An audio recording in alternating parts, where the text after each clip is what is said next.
करवावहै तेजस्विनावधीतमस्तु मा विद्विषावहै। ॐ शान्ति शान्ति शान्तिः। Hari Om all and good evening. The topic for the day is dealing with corruption. Honestly, it's such a very wide-ranging topic that we really do not know how and where to start. It requires a lot of deliberation in understanding what is itself the root source of this word we generally use as corruption. See, corruption is generally defined as a fraudulent or a immoral practice, mostly associated with persons in power, which in most cases involves bribery. This is generally understood as what is known as corruption. We are trying to think of the equivalent word that we find in Indian languages. I really do not know. In Tamil, there is a word called "udal," which is the word directly used for corruption, and everywhere you will find it in media and in common usages, and it is a proper Tamil word. When this word came into existence in Tamil also, we do not know, because whether it is there in the very old literature, honestly, we do not know. We haven't read it. In Sanskrit, in Hindi, we use the term Bhraštachar. Bhrashta means fallen. One who has fallen from his position is Bhrashta. Achara means conduct. So when a conduct is not worthy of you, it is considered as Bhraštachar. Again, probably that is the closest term that is there for corruption, or it's a wider term which includes corruption also, that we do not know, but the term used is Bhraštachar. Just as we don't have a direct word for divorce in Indian languages, we can use the word, like talaq is the term that is used in Urdu or wherever it came from, Persian or somewhere. But we can use the term vivaharat. Vivaharat means the vivaha, the marriage is annulled or stopped. But if we look for a particular term for divorce in the earlier literature or in Puranas, or we don't find that term, because it is probably not part and parcel of our culture or practice. Like that only we have to understand. Obviously, when the terms come into existence and when the practice is there, you have to find terms for it also. So like that, for corruption, this term is, it's a good term when we use the term Bhraštachar, because your conduct has fallen from its level, from its position. And that is called as Bhraštachar. And it can definitely include what we gave the definition in the beginning, that it is a immoral or an unethical conduct, particularly by people who are in power, which involves bribery and other thing, which we are generally used to in our day-to-day lives now. Particularly in India, it is there all over the world, but in India also it is there very much.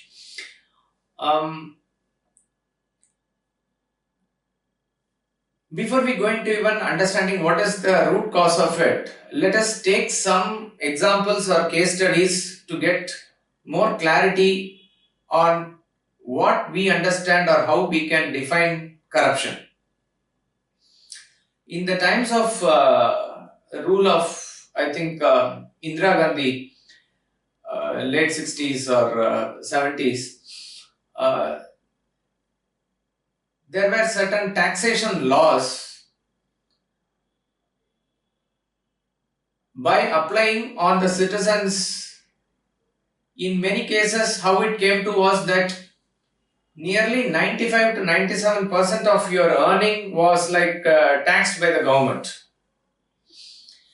Nani Palkiwala, a great expert on taxation, after every budget, nobody understands the budget because nobody understands the constitution and it is all in very technical terms. After every budget presentation, Nani Palkiwala used to give lectures in various cities to make people understand what they are meaning in this budget, to simplify it and tell the people that this is what it is. And this he has done for many years. Of course, he is no more now, but he is a very great expert on this. Whenever, at that point of time also when he did this, when people wanted to give him some honorarium or a contribution for his service, he used to say, don't give it to me because the entire money or the entire thing that you give goes to the government. Nothing stays here. Otherwise, you can contribute to this trust or something like that, he will say. That is how the system was there. Now, in a system where you work hard and you have to pay 97 to 98% of your earnings as tax, like it is like choking your breathing where you cannot even properly breathe or get oxygen. You will do anything and everything to get back your breath. Suppose if people are forced like that to survive in a way, would you call that person who evades tax, who does not want to pay tax, who circumvents the system, would you call him corrupt? I am just posing certain case studies for you to think about. We are not coming to any conclusion to pass a judgment here whether that's corruption or not. Just think about it. A person comes to fix telephone in your house. Till about few years back, maybe 1 or 2 decades back also, we know that BSNL or the state-owned telephone is the only telephone that is available. And the person who comes to fix the telephone in your house, when you go and submit the application, ultimately the clerk passes and then it has to come to the lineman who comes and fixes the instrument and the telephone in your house. If you don't take care of him in a way that he expects, probably it will get delayed. It will not happen. In house also it's okay, but if you are running a company and the company needs a phone connection, without it it's not possible to run a company. Therefore, you need to do certain things to get the telephone connection. One person is offering, other person is taking. Are both the people corrupt? Or is one person corrupt? Or is there something else that we need to look into this? That's what we need to focus today. See, it is very interesting to understand the definition of corruption from morality or ethics point of view also. Suppose if the telephone person takes the money from you and he does the job, and even if he delays after that, this person can shout at him, "Main paisa de diya na, jaldi kar do." He is saying that. He also feels that way and he does the job. So there is a sense of accountability in that person. Can you call that person actually a corrupt person? Suppose if a person takes money and he doesn't do the job. He takes the money, he is again in the position, you have no choice, let us say, but to give. He takes the money. He is not bothered after that. He is not doing the job. And he doesn't care a bit about whatever you say or don't say. Is that person corrupt? We need to understand if that person who takes the money, even in whether you go to sales tax office, whether you have to incorporate something or whatever it is, there is a system by which you are asked to pay, or let us say you are forced to pay. Having taken that money, having accepted, which is not as part of his salary, that is clear. Having taken that money,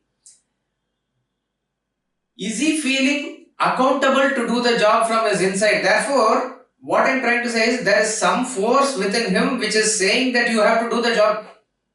In other words, he is also generally a dharmic person only. You cannot call him an inherently corrupt person. Take the same example vis-a-vis what is happening now. The there are very many private players now. There is Airtel that is coming, there is Vodafone, there is Reliance, and various other people are also coming to give this telephone connection. We are not just dependent on BSNL or MTNL. The Airtel guy who comes, he also comes very professionally. He sets up everything and you sign the paper, you give all the documents and he goes away. He doesn't ask for anything. Right? You are also not, that's why we have to discuss that thing also. That we may be habituated to give. That is a different thing. But he is not asking, you are not paying. Now think about it. When you were giving it to the BSNL person earlier, and when you are not dealing with the same way with a Airtel or some other person now, has the morality of the people increased now? Has the moral compass or Vedantic knowledge or something happened in 10 years that people have completely become, free of this? That is not the case.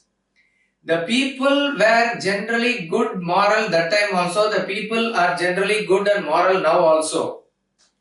So what is actually inducing that way of transaction which forms corruption at that point of time is not a corrupt person but a corrupt system.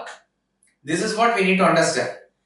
It is not that, see, this first point we need to understand about corruption is generally people all over the world and generally people in India also, all majority are good people, nice people, moral people wanting to be dharmic. Nobody is wanting to be corrupt. You can take a statistic of your own known people around your friends, your circle, your community, your family members. You ask even those people in your circle who are working with government or something, they are generally, within quotes, God-fearing people.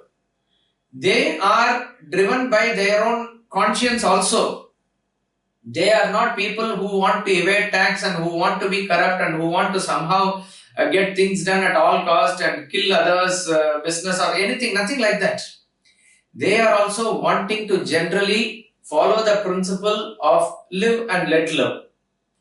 So, if this is the case with majority of the people, what is the thing that is getting projected through media, through academic discussion, through general discussions also is that, I am talking particularly with the system that is in India, but it could be there in other countries also, that generally people are like this. Corruption is the way of life. They will do anything and everything to get things done. Indians are like that. This sort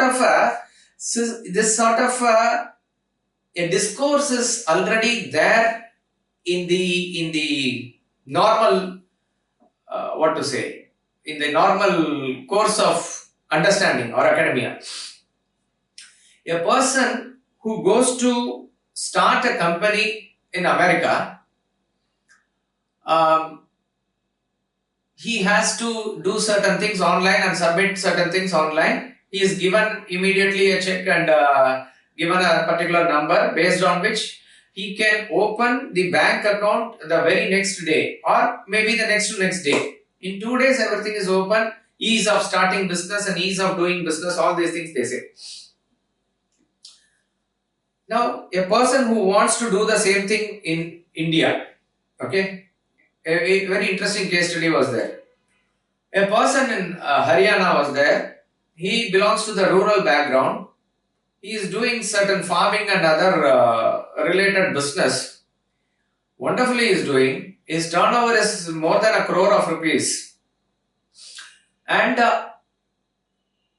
so it was suggested that he do everything even properly, and therefore he came to Faridabad, which is the administrative capital, to get his things registered, to get the things going and properly done. A week or so he stayed there. So much forms and so much things and so many procedures and various so-called rituals are there to start this. He could not understand the head or tail of it. And see, that is why recently GST was also introduced to make it uniform. Like a vendor is there. He is bringing his produce from the farm, he is selling on the footpath and he is making his life out of it. No, we are going to make a system by which you have to pay the GST tax, you have to register and other things, and half of which is given in a language that they cannot understand. No, so in other words, a person to whom the system must serve, the system must facilitate, the system must be accountable. If these things are not there, then in order to keep the things going, people tend to circumvent the system. It is sort of inherently forced upon them. 80% of Indian economy is still informal economy. Because to go through a formal economy for everything is a nightmare for people. It is just not possible. So they are not ready to get into the system which is actually putting an obstacle in their work. See, we have to discuss this subject from the point of view of Vedantic point of view, which is essentially to do with individual point of view only. Individually what we can do, and that is where it finally boils down to. But we need to understand where it really sources from or comes from. Okay. When you go to a market and you bargain for some vegetables, a person is there and he is saying vegetable is for the value is 40 kilo or 40 rupees a kilo, 35 rupees kilo, 20 rupees kilo. You are saying make it 18, make it 22, it is abnormally priced, all those things, bargain that you are doing that, which is fine.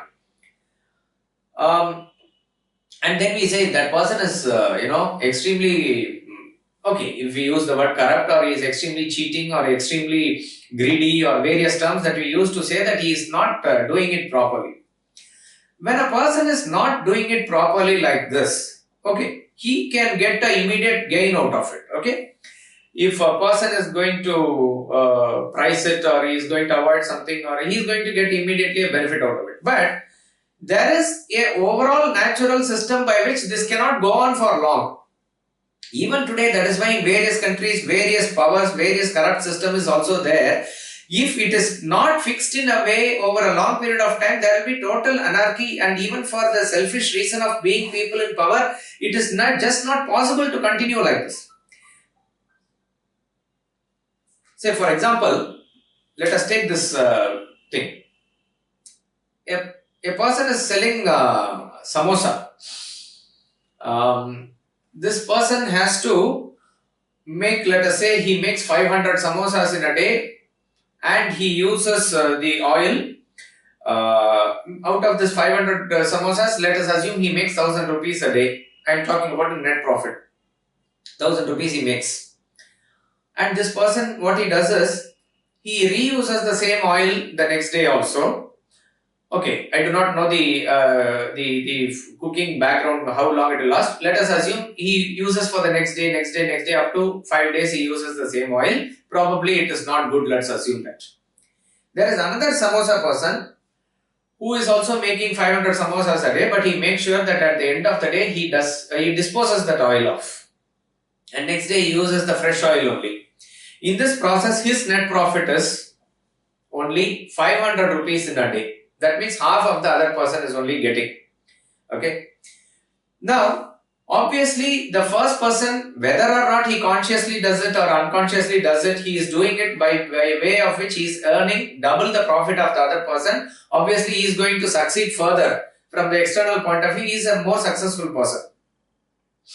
But in the long run, what happens? In the long run, whether due to health issues, whether due to various other issues or something like that, it will balance it out that the person who is doing proper business, he will have retained customers, he will grow his business, and that will eventually yield him better results financially also.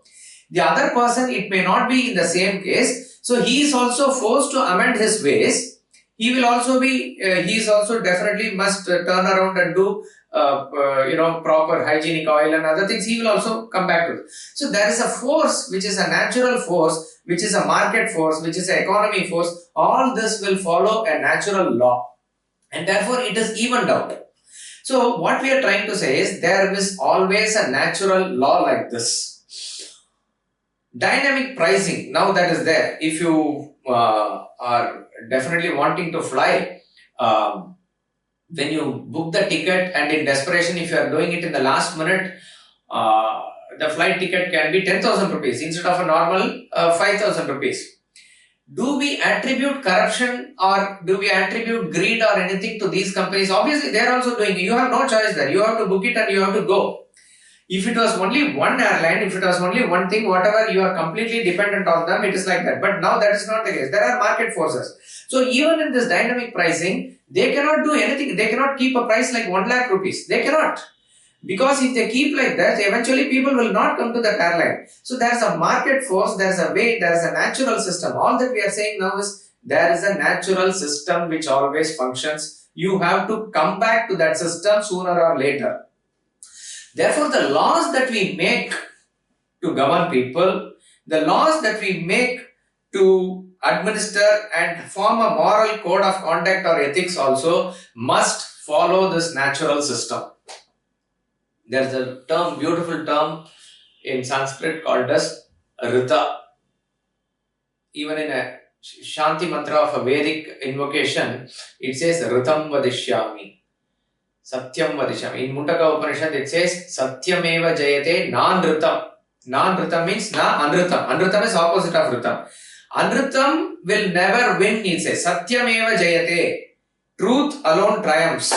And it doesn't stop there. It says double emphasis na anritam. The anritam will never ever win. Anritam is opposite of ritam. What is ritam? Ritam is closely associated with satyam only. A law of nature which is uniformly functioning as a beautiful system of cosmos is called as ritam.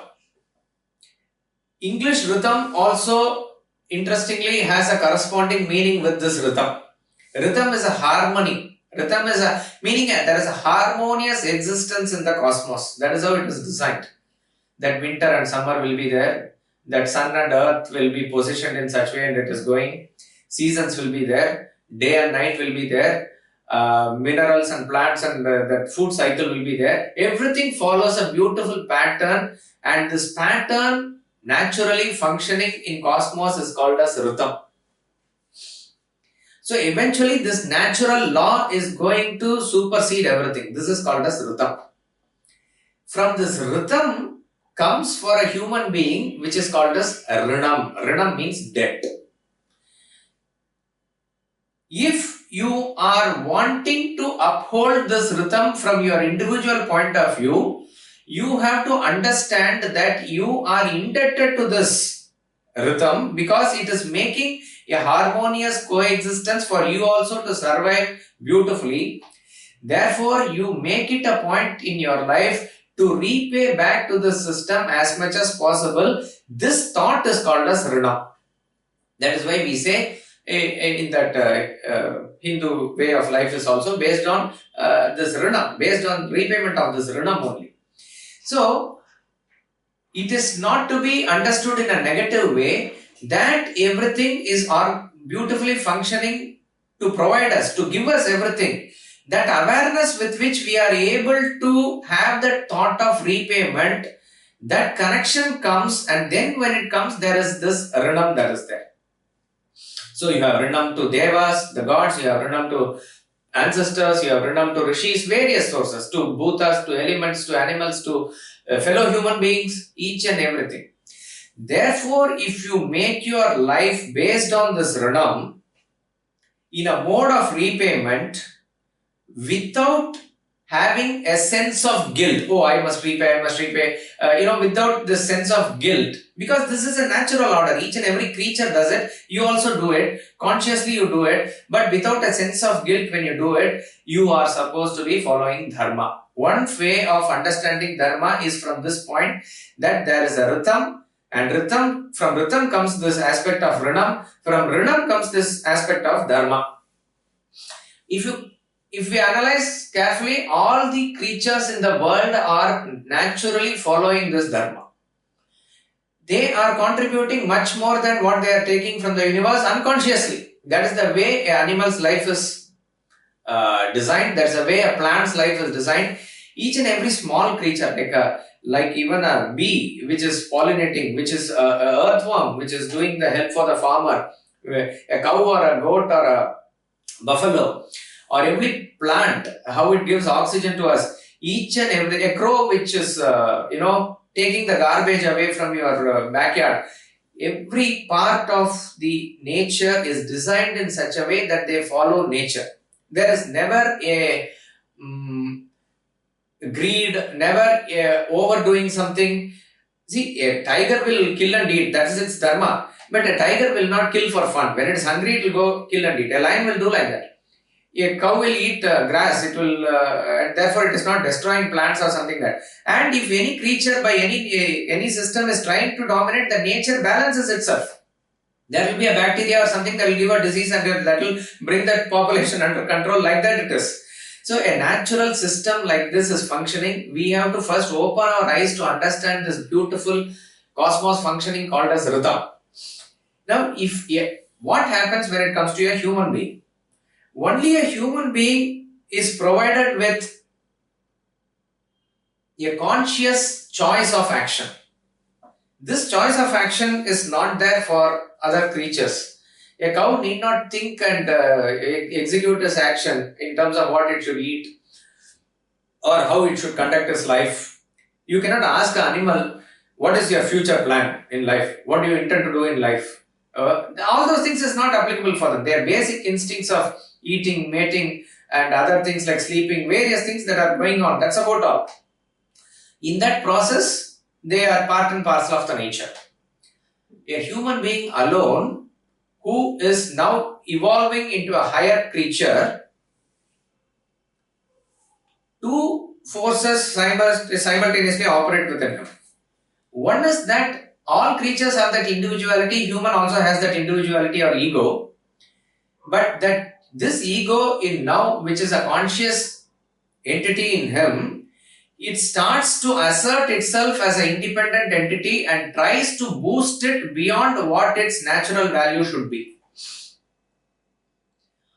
And therefore we have this I am the doer, I am the enjoyer, this individuality, ego, and all the other negative emotions that are coming out of it, which is, so that is why we say ego and egocentric desires. Egocentric means I want this, I want that. You have also been enough provided and there is enough in the world for you to enjoy also, but the greed comes, and when that greed comes, I can even maybe destroy others to feed myself. That thought also comes. All these things is not there for animals. Suppose if there is a territorial fight between two hippopotamus, let us say, obviously the fittest will survive, and the loser does not say that I will take revenge on this person and it takes it and carries it as mind for the rest of its life. Nothing like that. It will go to some other place, it is fine, it will its own partner, its own territory, it will find. That's how it is like that. But our ego can go to such an extent that you can really, it can really sort of kill you. To that extent, it can you can boost it unnecessarily. Then it gets into various complexes, superiority, inferiority, various things. This is one force that is there. But nature has bestowed with another force which is in the form of thinking, which is in the form of intellect, which is in the form of higher consciousness. Our thinking and intellect leads us to this higher consciousness. So this question that we can ask, what is the purpose of my life? Is it only like animal eating and doing these things which are instinctively that I have to do? Or is there more purpose to my life? Is there something called God? What am I doing in this world than just taking care of my family or something? This type of a question definitely we can ask. So, if we are able to invoke this higher thinking intellect in us, and if we are able to control the other aspect in us, then naturally we will also fall in line with Dharma. As simple as that. But we definitely need education for this. We need grooming for this. We need certain inputs from our parents, teachers, society and other things for us to get into the system for this. Think about this. When does dilemma of choice comes to a person? Who gets this dilemma of choice?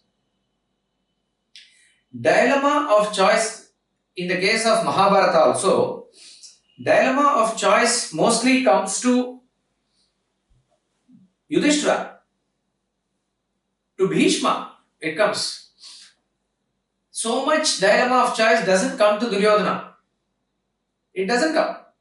He is pretty clear in his whatever he wants to achieve, and in whichever way he wants to achieve, he has no issues or problems with it. But Arjuna and Yudhishthira and these who are all dharmic people, they do get this dilemma from time to time. Very interesting. Whenever this dilemma comes and that person wants to be dharmic, for him only the issue of intellect, the issue of conscience, the issue of all this is being said to him only.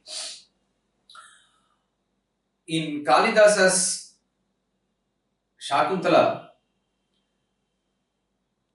in a context, the context is Dushyanta is meeting Shakuntala in the Kanva Maharishi's ashram. He is going to the forest and there she is playing near the ashram, and he is like it's love at first sight for him.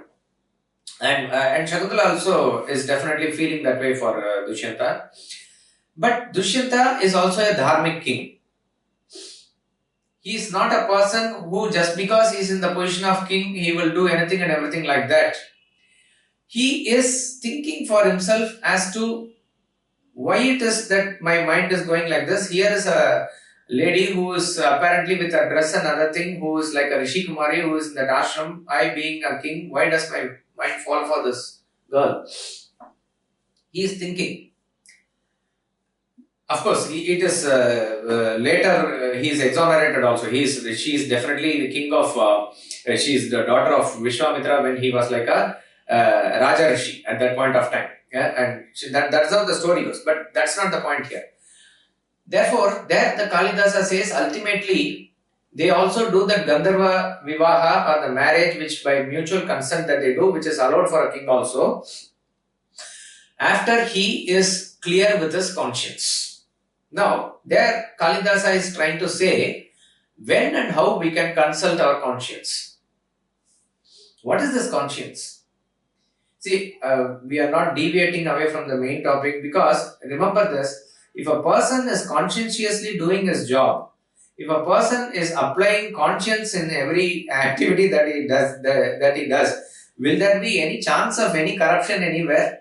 Absolutely not possible at all. Not at all possible. That is why if a person is going to enforce his way of life by way of Rina, accountability is there.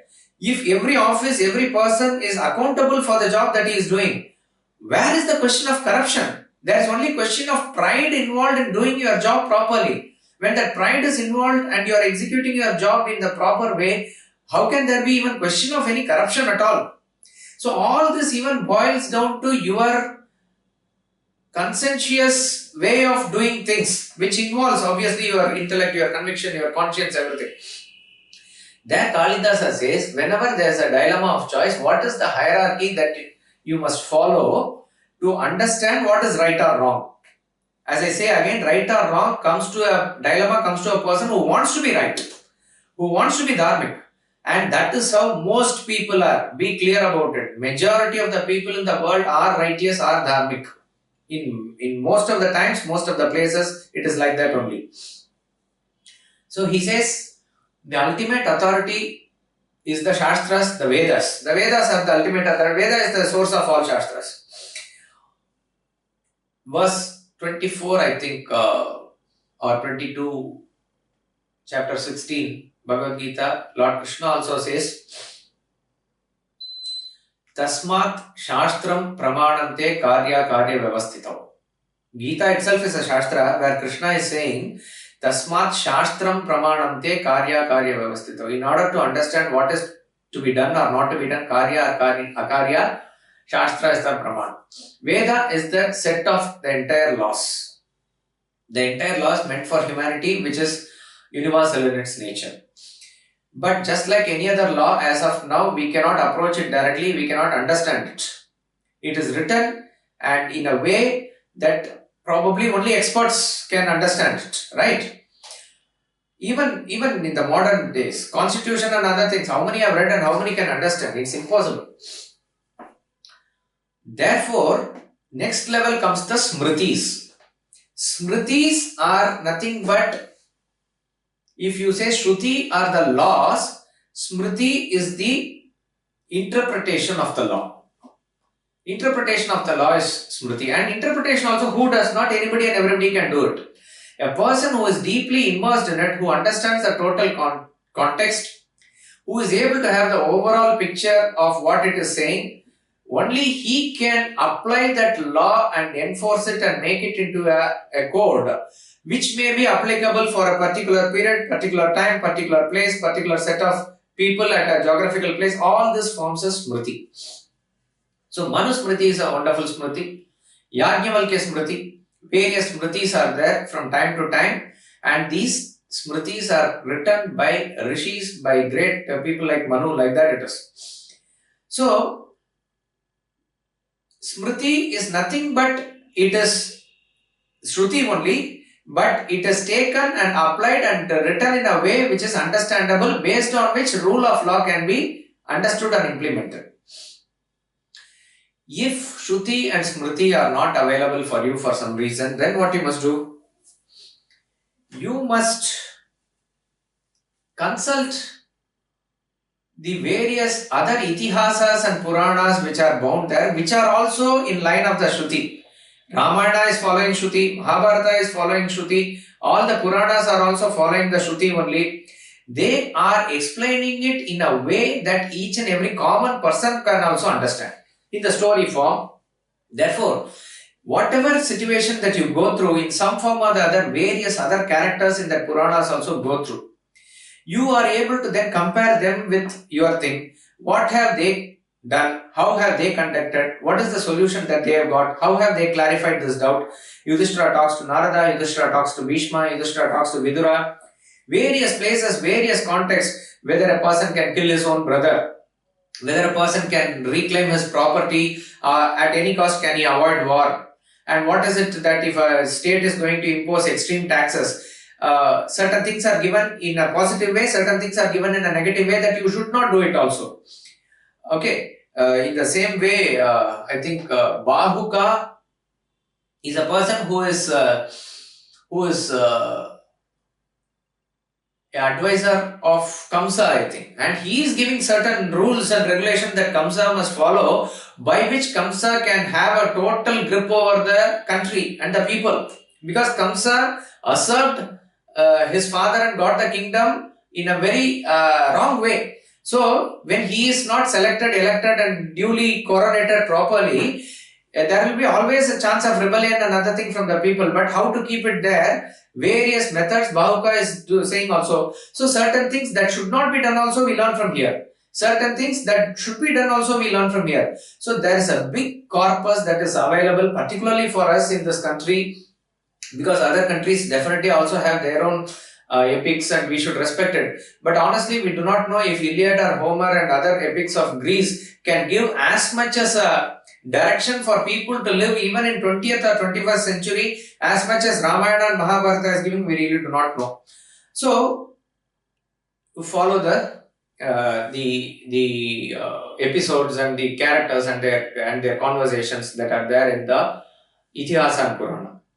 For some reason, for your dilemma, if that is also not available, then what do you do?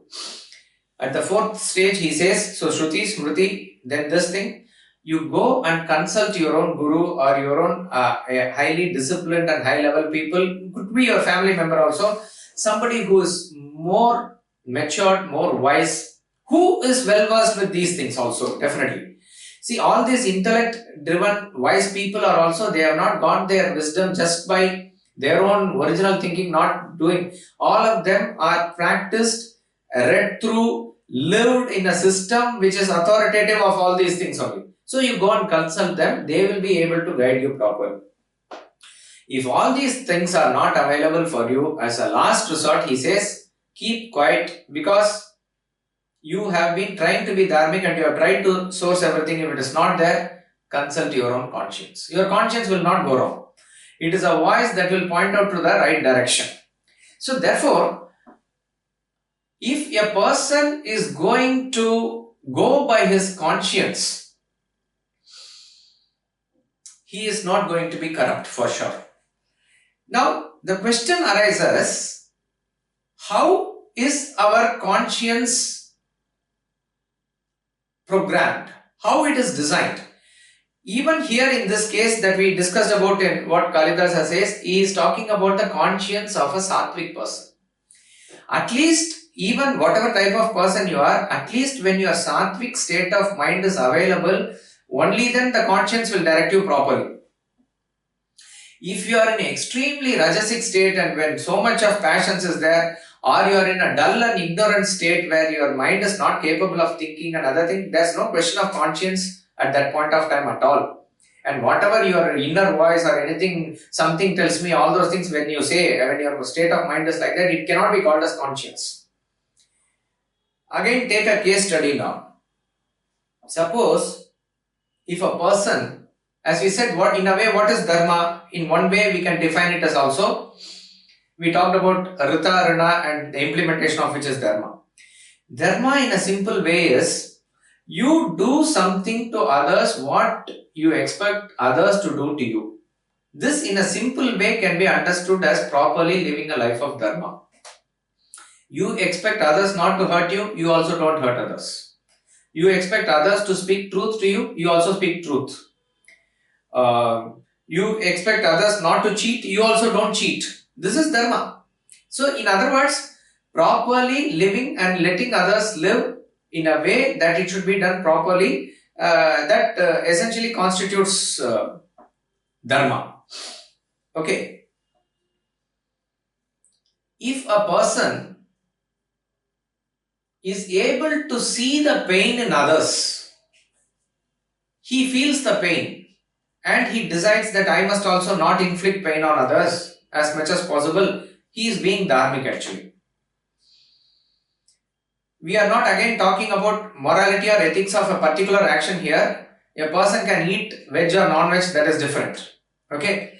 But a person sees pain in the animal, pain being inflicted upon animal, and after that, if something within him tells that this is not right for me to, he sees the pain in the eyes of the animal also.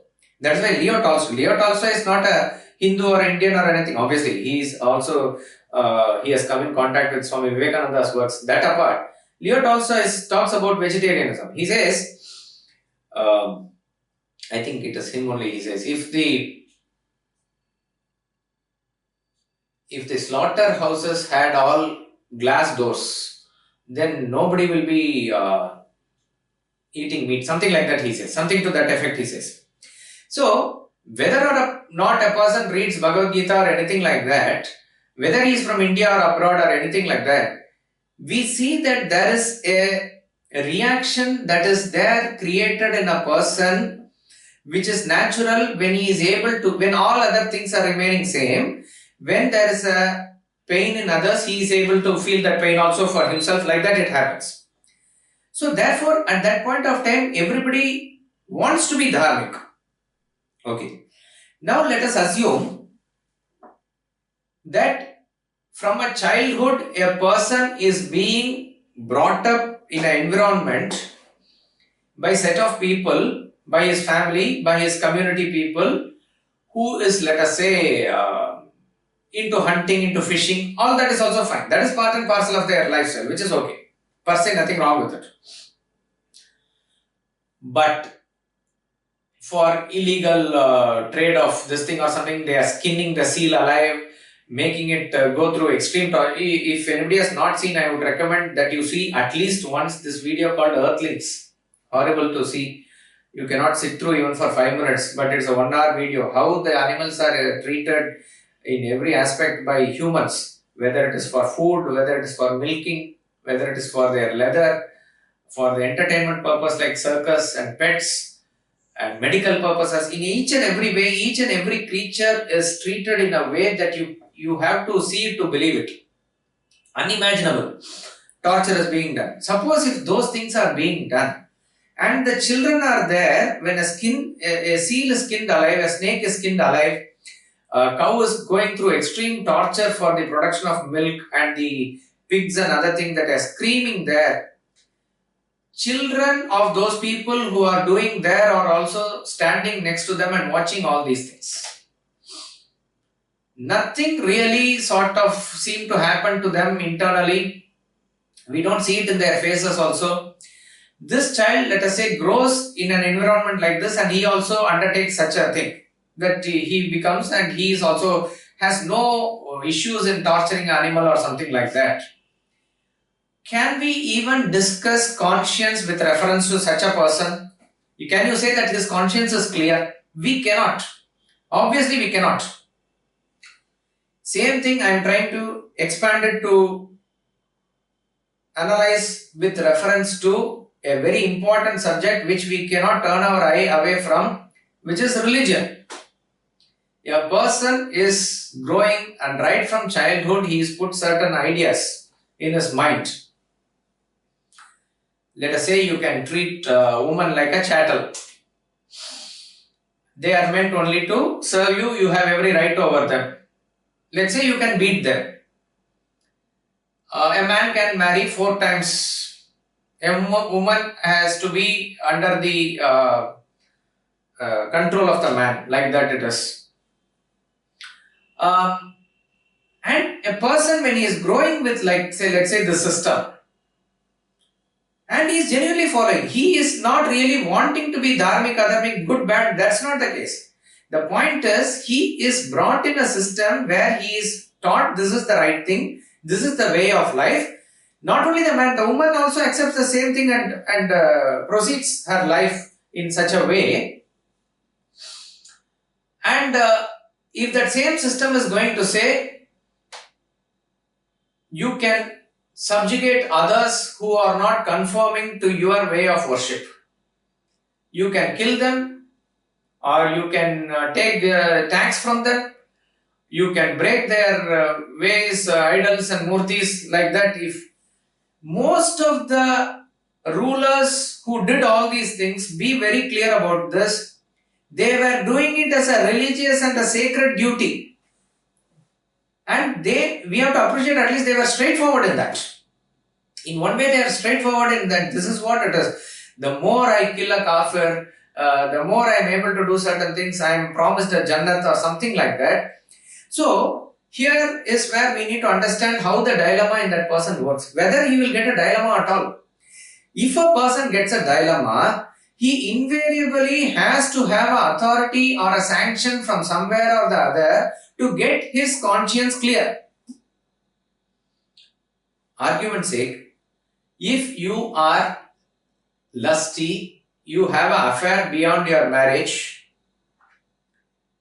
and let us say you want to marry a second wife or a second husband, I am just saying, just for an example. So you go ahead and do it, let us say. If you have guts, you go ahead and do it. But what that person invariably asks, what does Shastra say anywhere that we should not marry twice? Has not Draupadi married 5 times?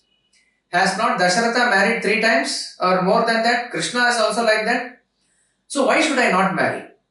Maybe certain things are applicable for that time, maybe that is not applicable now. All those things that we come and say, because in and through, deep within our mind, if we get a Shastric approval, if we get a sanction from some authority or the other, our conscience is clear. That's all it is. If suppose he goes and consults a master and the master says, no, that is not applicable, what you are doing is against the marital dharma, you better control yourself. He goes and consults another astrologer or another Shastra expert or something like that. He says, yeah, generally it is not correct, but there are certain exceptional rules that are there. And therefore, if you do like this, if you do this prashchitta karma and other things, it is applicable for you, something like that.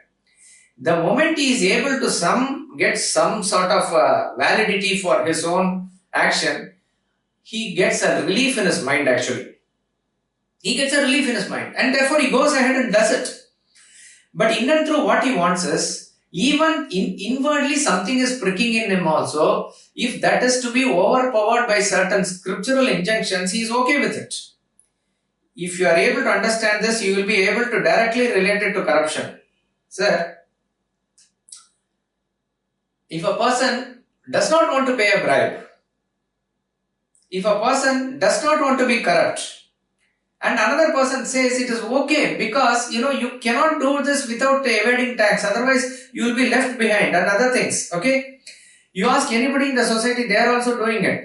And a lawyer also says, if you ask me, I'll say go ahead and do it because you are my friend, I am saying it like that. If he says, if he gets a sanction from the system, something like that, the person who is asking bribe, whether it's a telephone connection person, whether if he is a person sitting in sales tax or something, if there is a state, if there is a system, if there is a constitution, if there is a rule of law which is encouraging and promoting this, and if he has an authority that is given to him because of that, his conscience may be subdued because of this.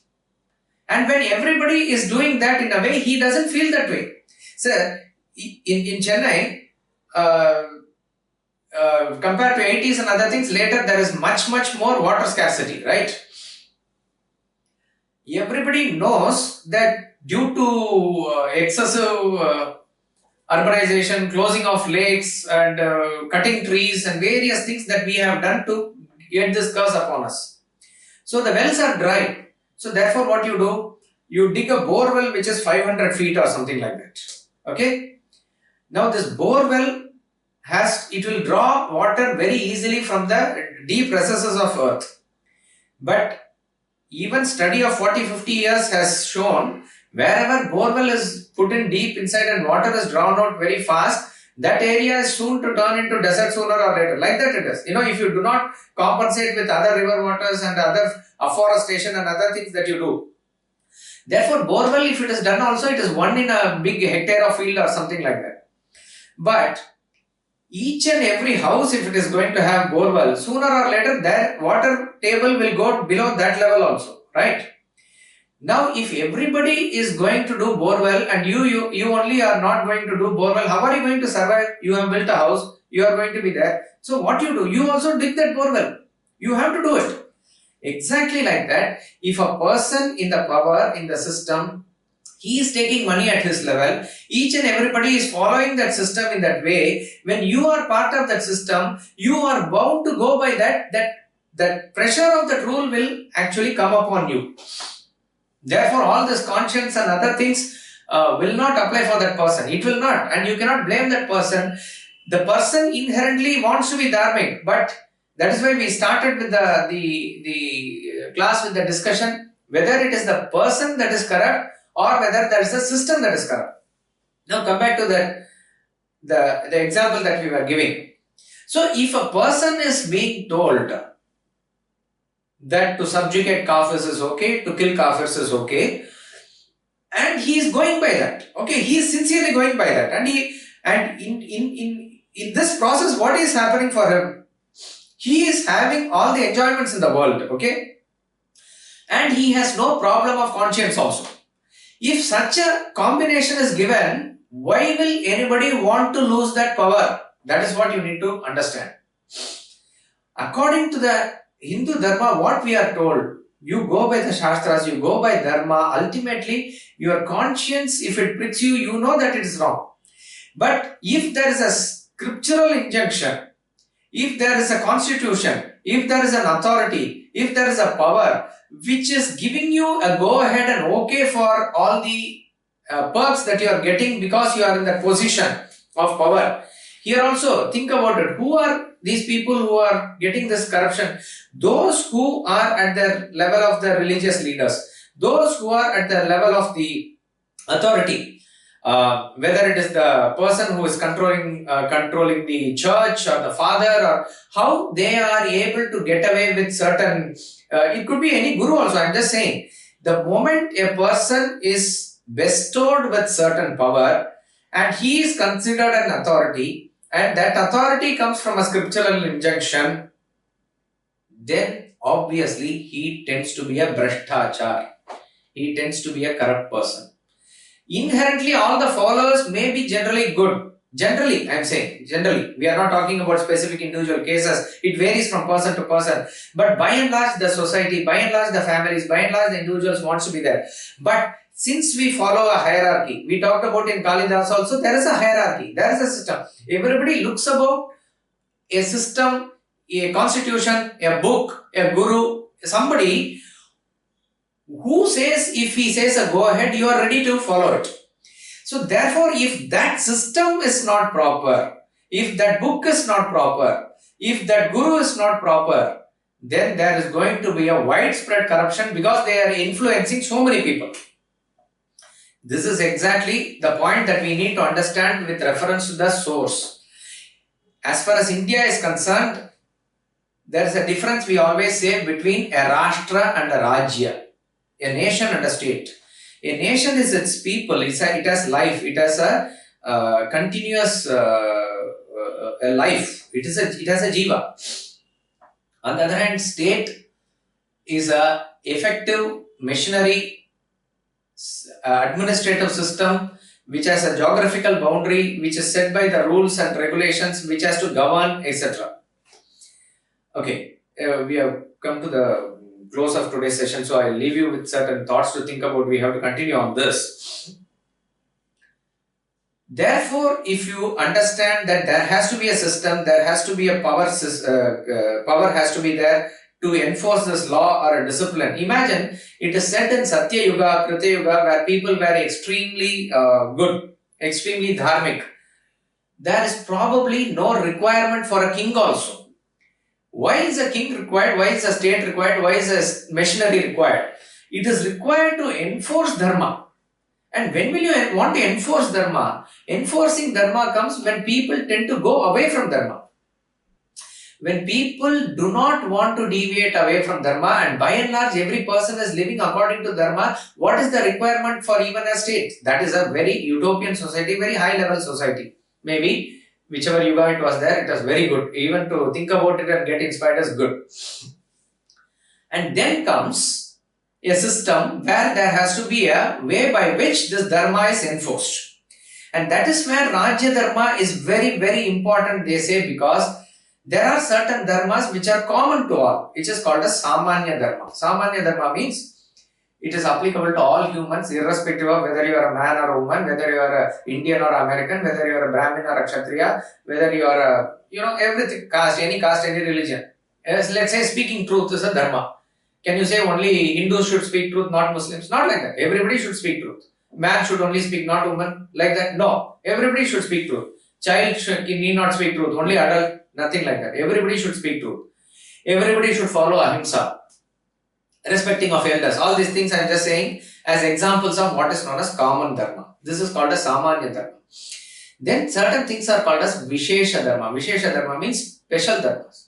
These special dharmas are not applicable for all. It is applicable for a particular person, that particular dharma is there. So many dharmas are there like that. There is something known as Ashrama Dharmas. Ashrama Dharmas, a Brahmacharya's Dharma is different from a Grahastha's Dharma. A Grahastha's Dharma is to earn money. That is not the case with a Sannyasa Dharma. His Dharma is not to earn money for himself. That is not the case with the Brahmachari who is a student who is wanting to be in the education mode in the first phase of his life. That Dharma is different. These are called as Ashrama Dharmas. Similarly, there are certain Varna Dharmas.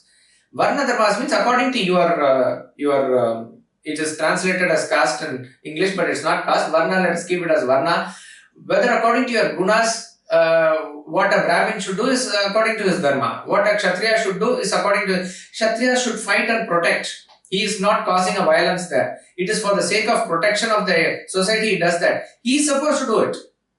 Not the other person. Other person is supposed to think and formulate rules. That is so these are specific special dharmas according to ashramas. A person has not to...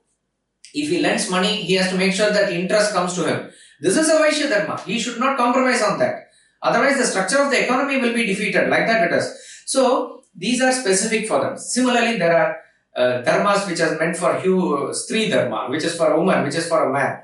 Then, there are certain dharmas which are called as Apad Dharma. In certain cases where it is extremely emergency, a critical situation, there you have to use the sense of proportion to go beyond certain set rules to do certain things. That is called as Apad Dharma. Certain things are called as Bhagavata Dharma. Certain dharmas at a high level meant for extreme devotees, not common for all. Of course, I don't have time to go into examples, but this is what it is.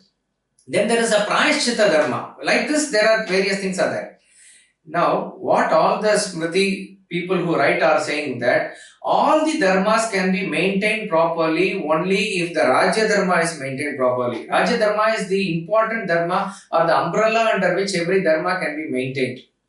If the Rajya Dharma is going to be corrupt, if it is going to fall down from its position, it is directly going to impact every other dharma. Then each and every person cannot do his own things. Everybody will be within quotes corrupt only. So that's the impact. In other words, if a head of the family is corrupt, it will corrupt the family. If the head of the country is corrupt, it is going to affect the country. Like that it is. Therefore, Rajya Dharma is very important. And the Rajya Dharma has to be based on Smriti. Therefore, if it is not properly written, if the rules themselves... So, what is interesting or to notice, even today, Indian constitution is based on what is known as perpetuating a colonial state. It is there for us, that is, to discipline people. It is there to enforce, I know what is right and wrong for you, therefore I will enforce this.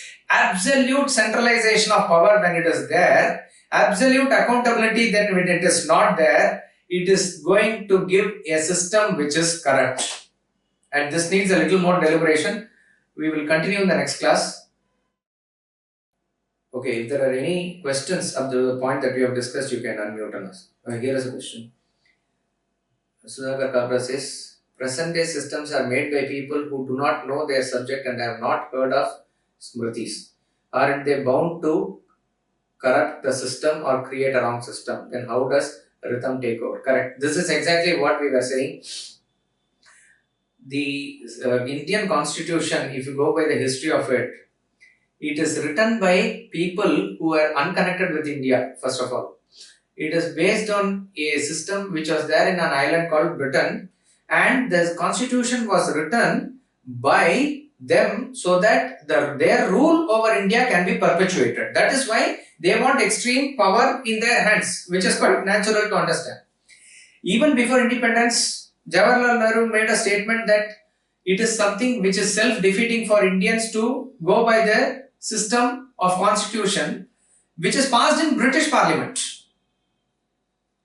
What is interesting is, after independence, we did not give a thought as to whether we should write our own constitution, and the constitution that was written is a perpetuation of the earlier constitution.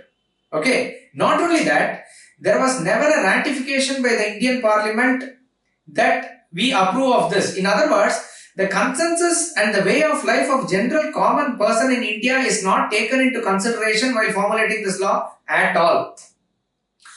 And the present government, which is a continuation of the colonial state, which is including the present government which is ruling now all these years, it is only the same system which is a colonial state which is enforcing that Mai Baap Sarkar, whatever they say, upon a set of people who have no clue as to what it is.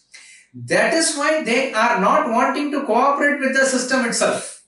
So you are right, and I'll give you a point for you to think about.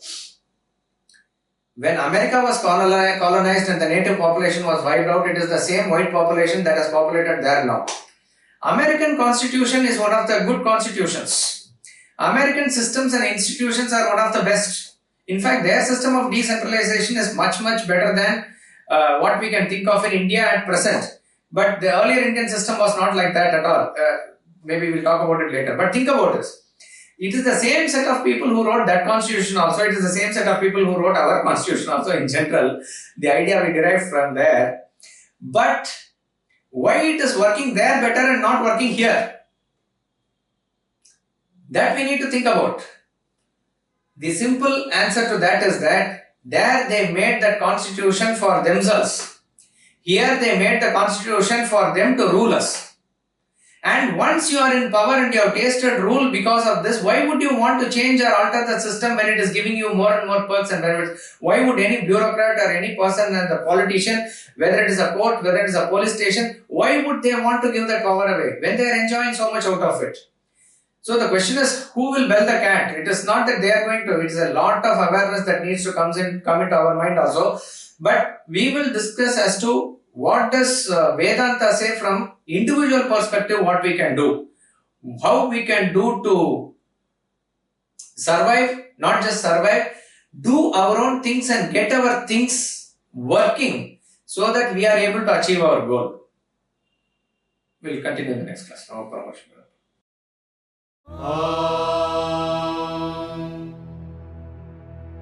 Poornam Adah Poornamidam Poornat Poornamudachyate Poornasya Poornamadaya Poornamevavashishyate. Om Shanti Shanti Shanti.